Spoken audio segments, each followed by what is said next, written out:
जेव्हा आपण एका सोसायटीमध्ये फ्लॅटमध्ये राहत असतो ना, त्यावेळेस आपल्याला असं वाटत असतं की मोठ्या लेवलला फार प्रॉब्लेम आहे. जसं आपण सरफेस लेवलचे प्रॉब्लेम्स बघतो. खूप कॅल्क्युलेटिव्ह. हां, मागच्या वर्षी माझं 15,000 रेंट होतं, यावर्षी आता 20,000 झाले. आपण या सरफेस लेवलला म्हणजे रेंट आपण डिस्कस करत असतो. पण जेव्हा आपण तळागाळात वस्तीमध्ये जातो ना, संध्याकाळी खायचं काय हा सुद्धा प्रश्न काही लोकांकडे असतो. बरोबर. किंवा साखर नाही आहे घरात, चहा नाही आहे, माझ्या बीपीच्या गोळ्या संपल्या आहेत, हातपाय थरथर करतायत, नाही का. बीपीची गोळी संपल्यावर जीव घाबरायला सुरू होतो, म्हणजे तुमचं ब्लड प्रेशर वर खाली होतं.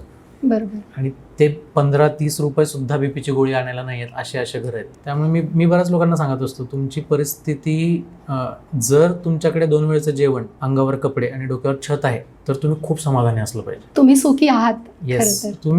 तुम्ही लाखांमध्ये एक आहात. तुम्ही टॉप 5% 10% मध्ये येतात जगाच्या. तळागाळात खूप विचित्र परिस्थिती आहे. म्हणजे मी असे लोक बघितले, 4 दिवस झाले त्यांनी काही खाल्लेलं नव्हतं, 5 दिवस झाले उपाशी होते. कारण घरात काय कोणी नाही, वय एवढं झालेलं आहे, खायला काही नाही, बनवू शकत नाही कोणी काही दिलं तरी. असे लोक मी बघितलेत. काही लोक मी कचऱ्यातनं काढून खाताना बघितले. खूप वेगळ्या वेगळ्या प्रकारचे अनुभव आहेत.